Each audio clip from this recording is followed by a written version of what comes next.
This is the Work Smart Hypnosis podcast session number 87. Sean Michael Andrews on Hypnotic Lessons Learned. Welcome to the Work Smart Hypnosis podcast with Jason Linett, your professional resource for hypnosis training and outstanding business success. Here's your host, Jason Linett. Happy Thanksgiving, everybody. It's Jason Linett, and if you're not in the United States, happy November 24th. Still worth celebrating. Here in the U.S., we're celebrating Thanksgiving Day today. I'm actually recording this a week in advance as I'm about to take a little bit of time off around the holiday to spend time with friends and family, as you're about to hear mentioned towards the end of this program here. And I'd comfortably share that it's a time where anytime we can find to reflect upon what our successes have been, as well as, we'll phrase it positively, what our lessons learned have become. And you're going to hear that as a theme as I reached out to Sean Michael Andrews to join me on this podcast session, thereby earning the title of being the first time ever that someone was a second-time guest. It took 87 recordings to finally repeat somebody, and very proud that it's Sean. I'd rewind the story back that it's many years ago, almost about 10 years ago, that I was the self-study hypnotist. I was reading all sorts of books and purchasing all sorts of DVD courses and audio programs, and I was working a full-time job at the time and recognizing that I needed a little bit more structure. And it's the benefit of locality that I reached out to whoever was the closest to me.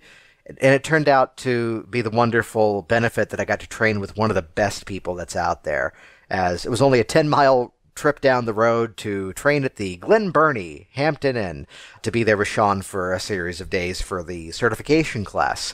And over the years, becoming friends, becoming peers with each other, and it's why I'm so excited the two of us are doing a class together coming up in Las Vegas, March 13th to March 18th. That's a Monday to Saturday. We're calling it the Master Hypnotist course. It's an opportunity to be trained and certified as a Master Hypnotist. And for those that are also seeking certification with the National Guild of Hypnotists, you can also get that NGH certification through that training as well. Check that out online, masterhypnotistcourse.com. If you haven't been there, you really got to watch the videos on that website. We did those videos in a rather interesting format you'll hear the story of as well.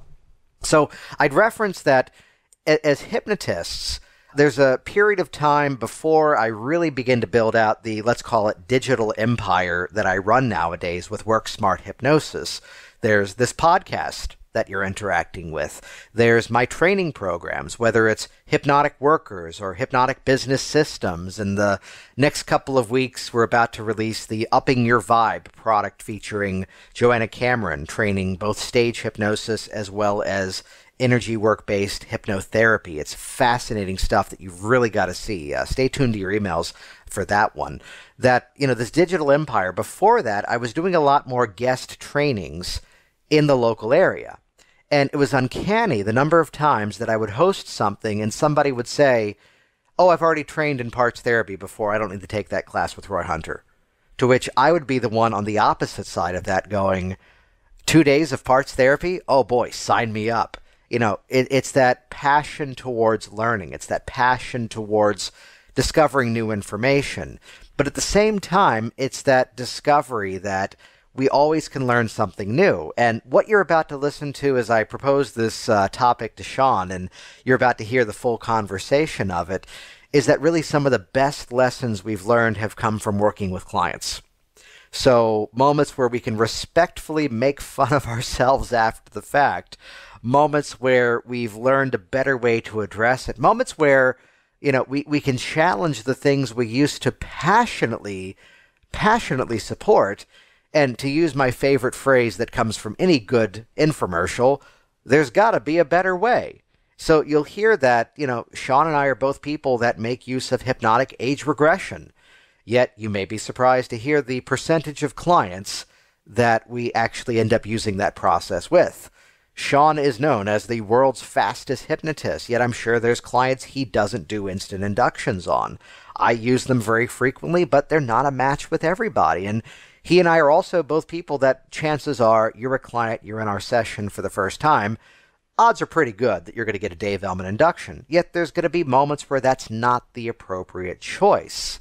So it's, as we define hypnosis as a state of heightened suggestibility, as I rebrand it to be heightened receptivity in the mind, that at any point in our careers, and yes, I accidentally call Sean an old man in this program, but as we're going through our careers, the opportunities to learn what we don't yet know, or to learn, as I like to say, there's gotta be a better way.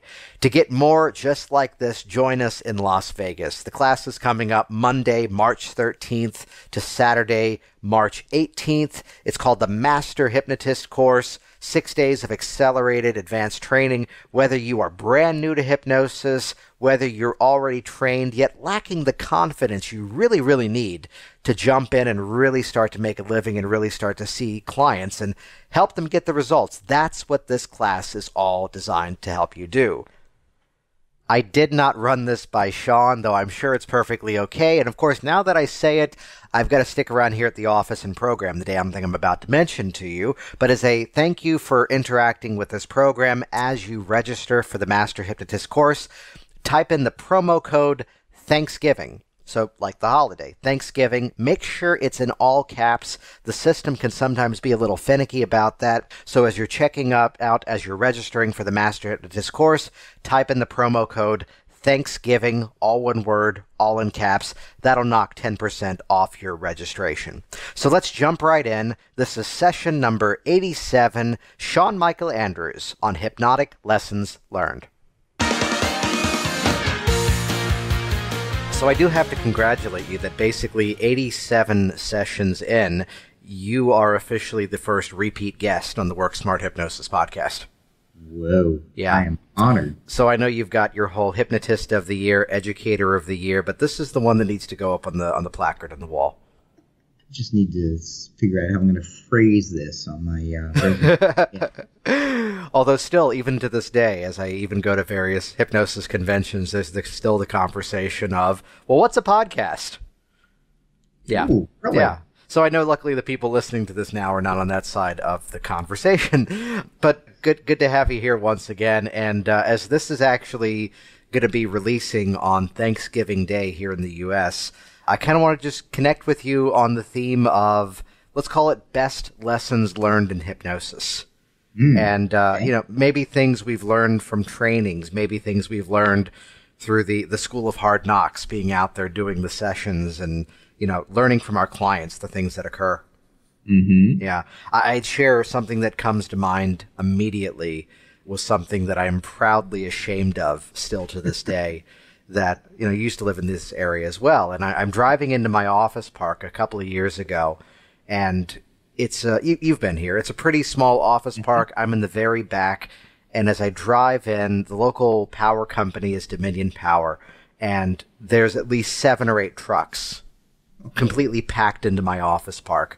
And as I'm driving in, just the thought is there immediately, I know I'm not going to have power today.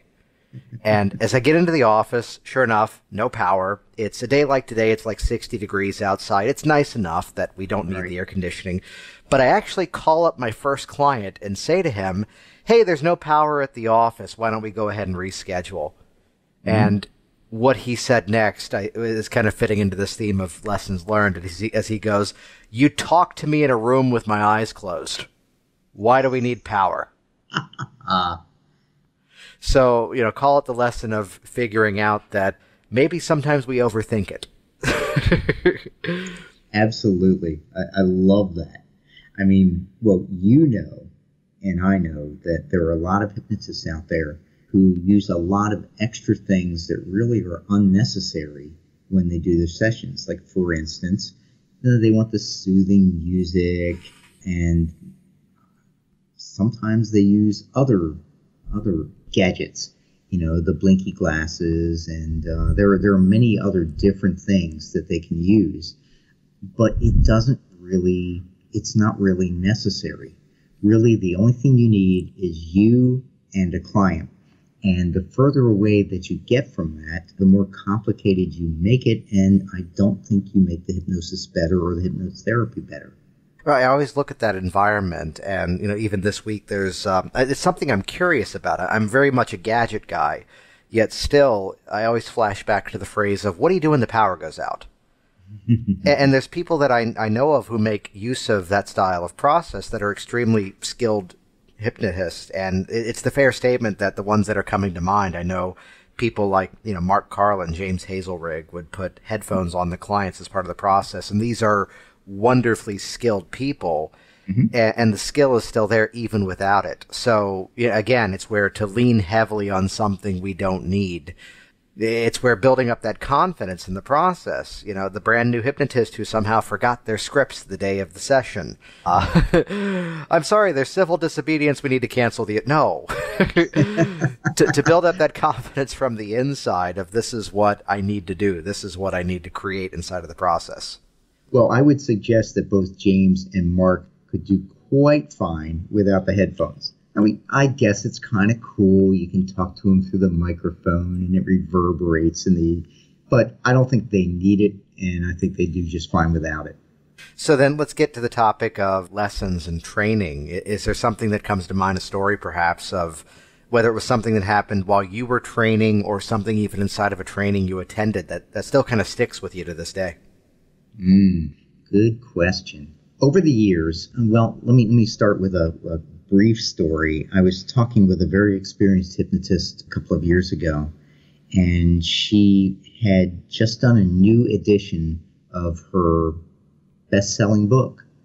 And I asked her why she did the new edition, and she said, because I don't believe any of that crap anymore. I wrote that book 20 years ago, and now my views on hypnosis are very different. And I think that's the point I am in my career. There were things that I was told when I was coming up in hypnosis. Wait, how many years did I train with you? Oh, crap. That stuff I told you, I don't believe any of that stuff anymore. But no, it's true. Now I'm questioning things and prodding and testing and that sort of thing, and more testing than prodding. And I think that as your career progresses, and I'm sure you've experienced the same thing, you begin to question some of the things that you were taught. Like, for instance, physicians and lawyers and accountants are notoriously difficult to hypnotize. And that holds water for a long time until you get your first physician who is a complete blowdown and absolute virtuoso somnambulist. And then you start to wonder, maybe this is not true.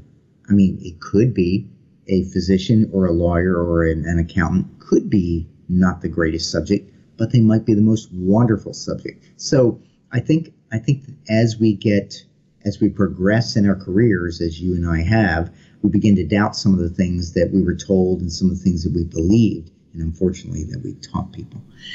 But that's good. That's good because now we can teach through experience, and I think what we're teaching now is it's better stuff. Well, I mean, it's that filter of looking at it from, I love the phrase, the street smarts versus the book learning. Mm-hmm. That we can look at it on paper and explain this is why it would work, this is why it should be effective. Of all things, it kind of brings about a bit of a metaphor that I think it's about March last year when I had to get the Virginia Hypnosis website rebuilt. And at the time, Google was announcing that if your website is not mobile optimized, it's going to be penalized. So the website was kind of out of date, and I just needed to update the whole thing anyway, so I had a good reason to do it that month. And there's a moment that came out of this, that there's something wonderfully hypnotic about what one of the designers said to me. There's a moment where I completely trashed the website. I crashed it. There was something that I tried to go in and fix, and it didn't work. And you have to admire when someone is coming at you from a place of ultimate, let's call it amusement, rather than criticism. Because instead of saying, why did you screw up the website? You hired me to fix this. It's instead him saying, I can't figure out why your website was actually loading in the first place. Every bit of code is wrong. Every bit of programming is out of date and incorrect and doesn't match up. I mean, you're using one style of HTML code with this form of CSS, and I'm going, what's that mean? And it's more the amusement of, I can't figure out how you got this thing. I can't figure out how to make it work again because I can't figure out why it worked in the first place. And that kind of rung true in almost a hypnotic standpoint, that we don't always have to have the reason why.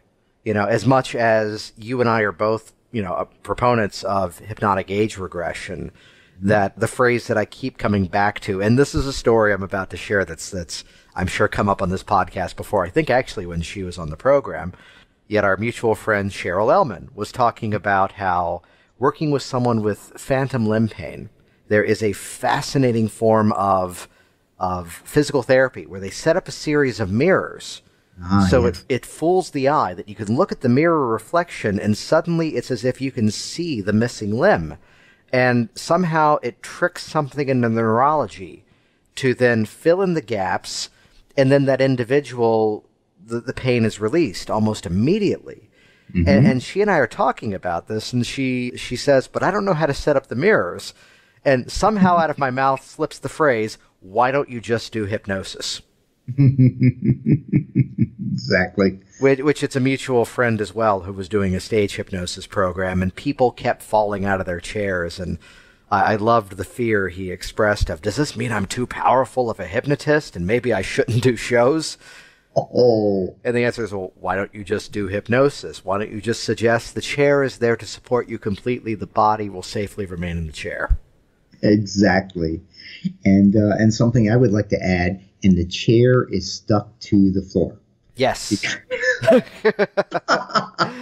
Because I had an incident one time where a subject was firmly stuck to that chair, but she picked that chair up with her butt and moved that chair all around the stage. Not a good situation. So your butt is stuck to the chair stuck to the stage. Oh, one more thing. This is weird, but it reminds me of something that came up recently, and that is the literalism of people on stage. I was doing a demonstration, I believe it was in Chicago a couple of months ago, and I was finishing the show or the demonstration, and I said to them, "Okay, now please go take a seat.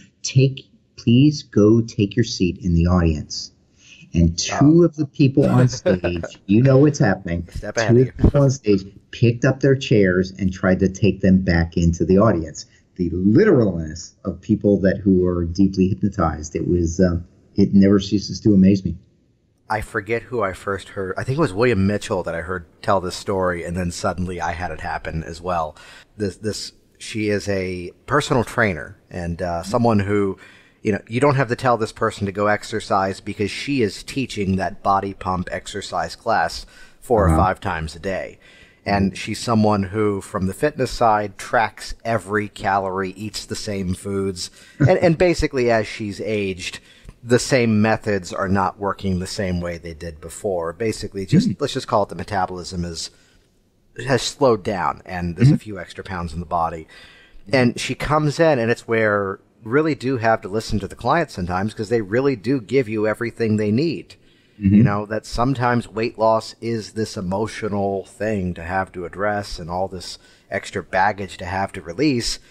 But then sometimes, just as the body changes, as the body ages, we just got to do things a little bit differently. And it really is sometimes just habits and behaviors. And in her case, the line was, without even thinking of it, I want to pick up my knife and fork, cut my meal in half, and enjoy half. Mm-hmm. And that's it. And it's her husband who calls me up and says, she won't call you. We're like, is everything all right? He goes, she cut the soup.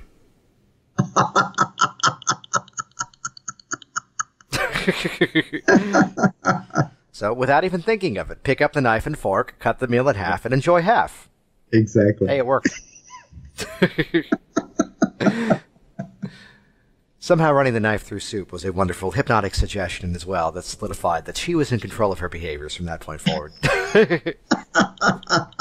You brought up the theme of, revisiting some of the original thinking, revisiting some of the original knowledge. Is there something that perhaps stands out even from, let's even just say a workshop, a seminar you've attended in the last couple of years that kind of stuck out as, oh, that's another way to address it? Well, as you know, I do still do a lot of seminars and a lot of classes. So many things stick out and challenge me. And over the years, this is not fairly recent, but over the years, I've begun to doubt the necessity of doing regression for everything every time. I used to be the biggest proponent of regression, regress for everything. But sometimes it's not appropriate, and sometimes it's not necessary. And I would say I've gone from 90% regression to about 50 or 40% regression. Yeah, I'd say about the same numbers here. Really? Okay. Yeah. And well, before you move on from that, let me ask you this: what's your filter?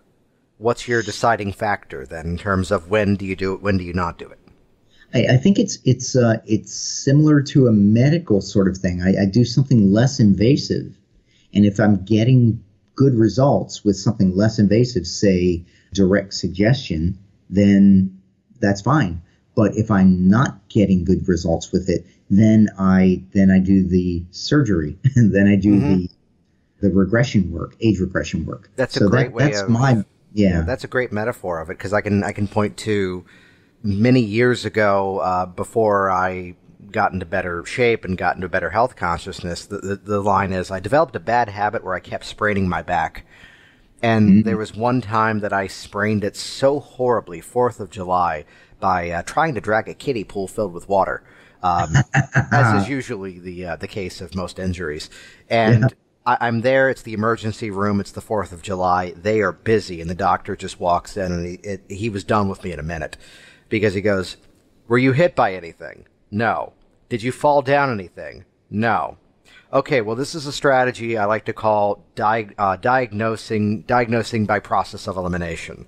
I'm going to give you pain pills, and it's going to make the next 3 days disappear." Pusher. And he goes, basically, if it's still a problem a week from now, then we'll explore it otherwise, but you're probably okay. Which again is the same thing about if everything else is working, there's not the need. If they're responding, it's the place of only subconscious resistance, as I would deem it. Yeah, and this is just one of the things that we've come to just through practice and seeing thousands of clients, and it's nice to be able to let the students not make the same mistakes that we've made, and they will find their own way.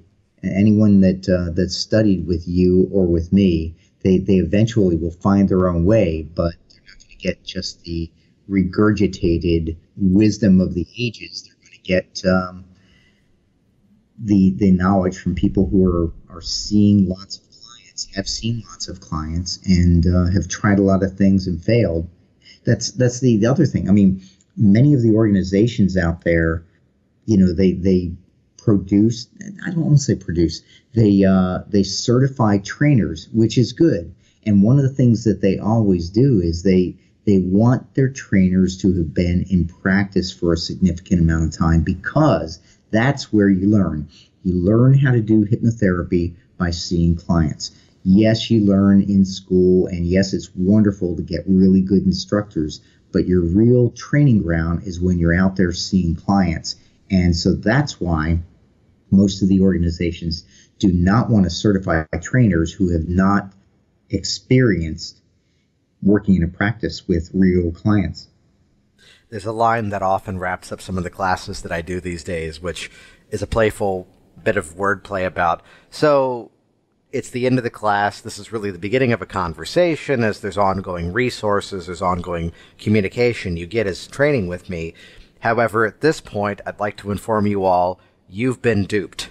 You signed up for a training course, and yet really you've experienced education. The real training is what happens as you now go out there and you put this stuff into use. Absolutely. I agree with that 100%. I'd share, to reference another person who's about to be on this podcast, there's something that I had witnessed in a training, in a workshop at a convention years ago that sticks with me. And it was a little out of the ordinary from styles that I had seen before. And it's actually to reference Tom Nicoli, that I saw him in doing a session demonstration one time where there was no recognizable format. There was no recognizable structure. That here he was doing the induction, and during the induction, pummeling away at hypnotic suggestion work. Here he was at a deepening process, doing a bit of a regression process inside of the deepener. And the biggest takeaway is that I'd say, and this has been a theme on this program many times over now, that there's an appreciation for learning the structure so we can then break the structure. Yes, absolutely. Learning the rules of the work so we can then break the rules. And I've even heard you say about a classically oriented format, yet still bringing in modern tendencies, right? Yes. Yeah. So how would you say that sort of phrasing over the years about, whether it's been inside of training, whether it's been inside of working with clients, about moments where you've found it to be absolutely clear, I need to break the format. I need to do it differently today, perhaps. Well, that usually doesn't come from training. That usually comes from clients. Yeah. And yeah, it's something that works really well 3-4 times in a row, and then you get that client that's progressing, and but that's the benefit of going out and training more, because you have all these things that you've learned. I mean, I have techniques that I use every 3 years. Honest to God, every 3 years, this one technique comes up, and I think, oh, this seems appropriate right here. And very often, when I get that inspiration, it is appropriate there, and it works really well. So, I mean, continuing education is essential, and I'm so grateful to all the trainers that I got to experience over the years, and that I continue to experience. It's amazing. I mean, it's pretty complicated stuff sometimes, working with these people and helping them with their issues. And it's really cool to be able to reach back in the memory banks and say, I saw that presentation from Jason 3 years ago, and he mentioned this one thing. And by golly, that seems to fit here right now, and it does. So that's the advantage, or that's why advanced training is so good for a hypnotherapist. Which, as a reference, we've got our Master Hypnotist course coming up in March 2017, which is going to be Monday, March 13th till Saturday, March 18th, out in Las Vegas at the Orleans Hotel and Casino. You can learn more about that over at masterhypnotistcourse.com. So check that out, too. That's masterhypnotistcourse.com. I'd ask you this. You've had some time. I mean, you've been over in Germany for a couple of years. I think when we first recorded, you were session 2 of this podcast. I claim session 1 to myself. Okay. I was going to say, who beat me? Session 2 is the first winner, runner-up. No. Oh, okay. All right. They're not in any particular order. So in terms of, the time you've had in Germany, which, correct me on this, there's a licensing process in Germany, yet basically you kind of figured out that by the time you did it, you'd be back here in the States. Yeah. So you spent most of your time in research. As you're now opening up an office there in Georgia, as you're now going back into the process, there's a quote that I keep coming back to, that of course I keep butchering, and I'm sure I keep changing the basketball player's name because I don't follow basketball, so we'll just not even bother saying the name. But it's a guy who's been playing professionally now for about 10 years. And his statement was he was drafted while he was in college, and now he's older, he's not as strong, he's not as fast, yet he goes, I'm playing smarter than I ever did before. So I would never get hired by this team that I'm on now, yet I know I'm playing better. So if you kind of had to describe what you think's going to be different going into these sessions now, What do you think that might be? Are you calling me old? Yes, I am. Okay. Yeah. That's I can deal with that. I just wanted to be clear. Yeah. I think that in the experiments that I did in Germany, I learned a lot. One of the things is, one of the things that I'm really excited about is how to judge hypnotizability. How to look at someone, size them up, and say, this person is going to be very easy to hypnotize, or this person, I need to use something a little bit more clever because I'm seeing some things that I don't think so. And so I did a lot of experiments on hypnotizability, which, are really good even for hypnotherapists. Because when you learn the techniques that we're going to be teaching in Las Vegas, you should be able to hypnotize anybody. Mm-hmm. But if you're out there building your practice and giving a talk to the Lions Club or something, you need to be able to look at people and size them up and go, okay, if I want to give them a show, if I want to show them the power of hypnosis, that lady right there, she's the one that I bring up for the demonstration. And of course, you'll be right. So my experiments in hypnotizability have really, wow, they are very, very useful. They're going to come in useful in a lot of things, in my hypnotherapy, in my talking to service clubs, and in my keynote speaking. Those things are going to come way really into play. So let me ask you this, because there's a clarification that might be in there, that when many people hear the conversation of hypnotizability, it comes down to, let's call it a binary issue. Will it work or will it not work? And I think you're really addressing it as to what do I have that's there, and then how can I better work with this individual? Yeah, it depends on your situation, what you're doing. When you're in the clinic, we both know that the scientific studies and the studies that I've done in Germany pretty much bear it out. There is no correlation between depth of trance and the ability to make a change. Yes. And so we've had people who... The flopper will still reject a suggestion. Exactly. But somebody who you think is just in a medium or rather light state, they lose lots of weight, they make the change, they stop smoking, so that's not the deal.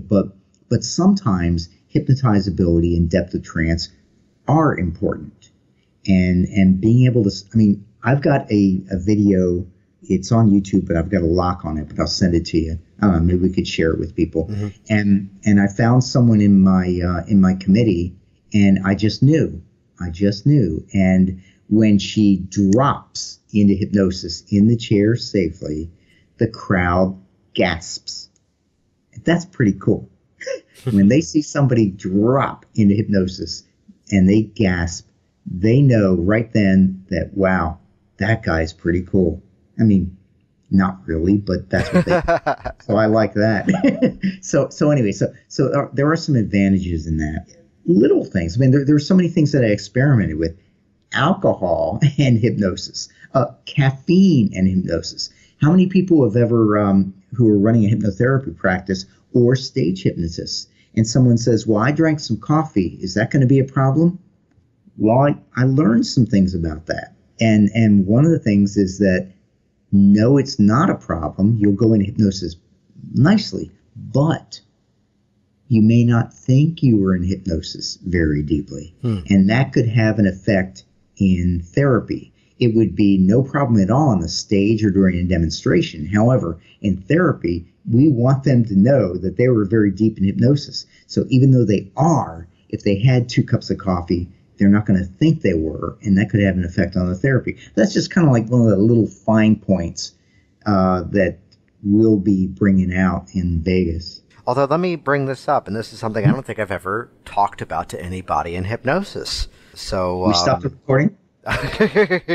No, we'll keep it going. It's the experience, and this actually happened today. Last week, here's this woman that I'm working with, and she is leaving behind a career as, we'll abbreviate it for obvious purposes.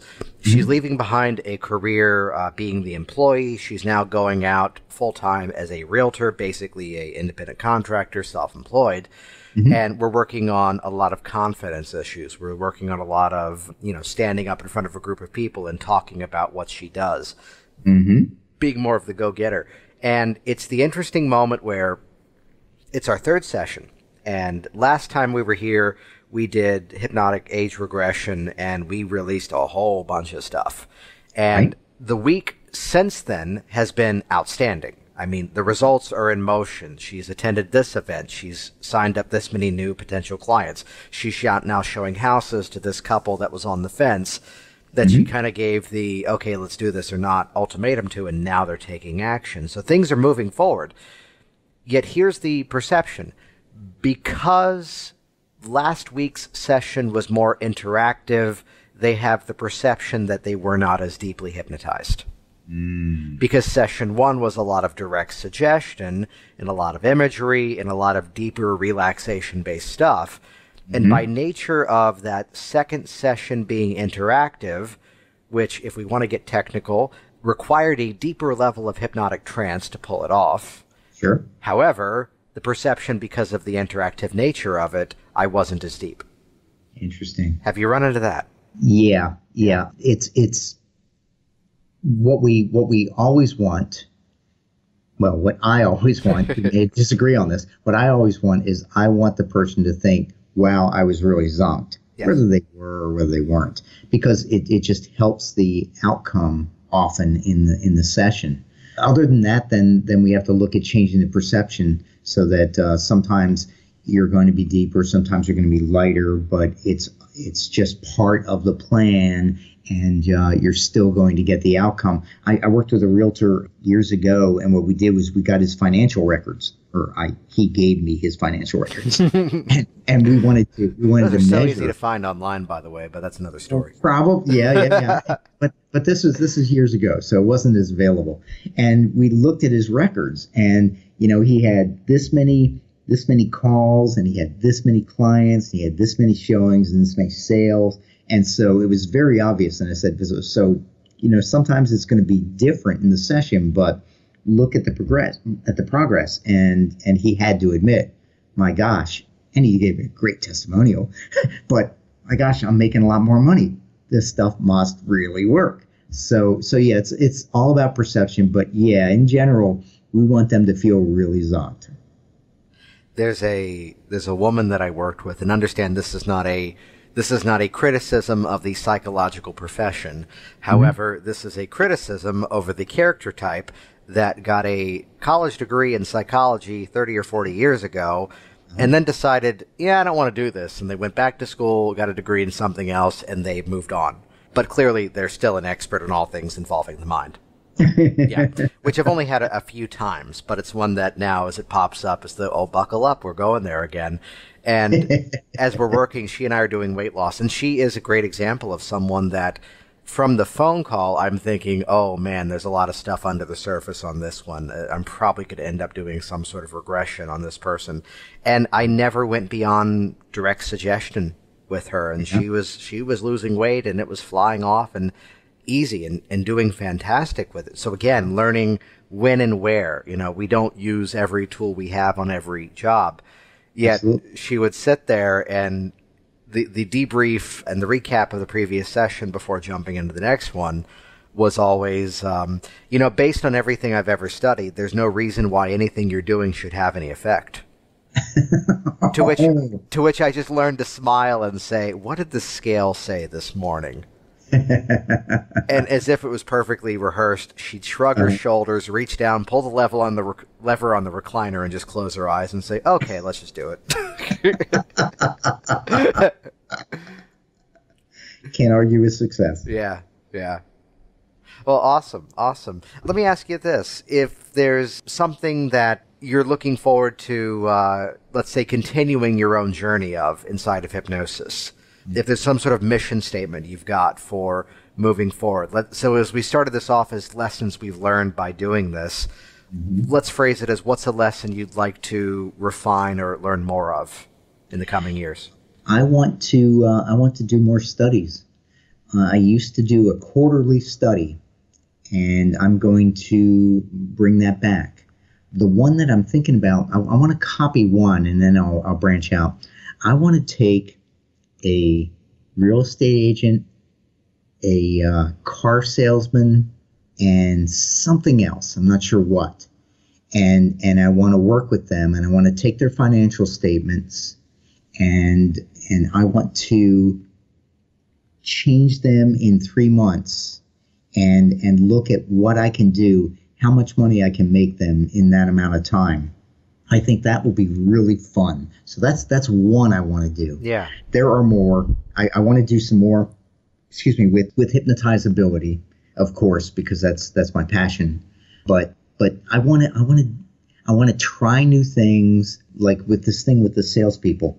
I want to try new techniques with them and see which ones work, so that I can put together a program that other people can try and see if it works for them too. I want to put together a process.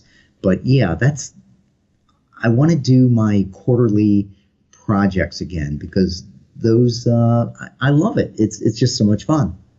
And I'd share there's a similar passion in terms of, let's call it measurable success. That one thing that fascinates me is that working with clients, there's another person who was here earlier this morning for it was our second session, and I'm amused by the category that the measure of success is something not happening.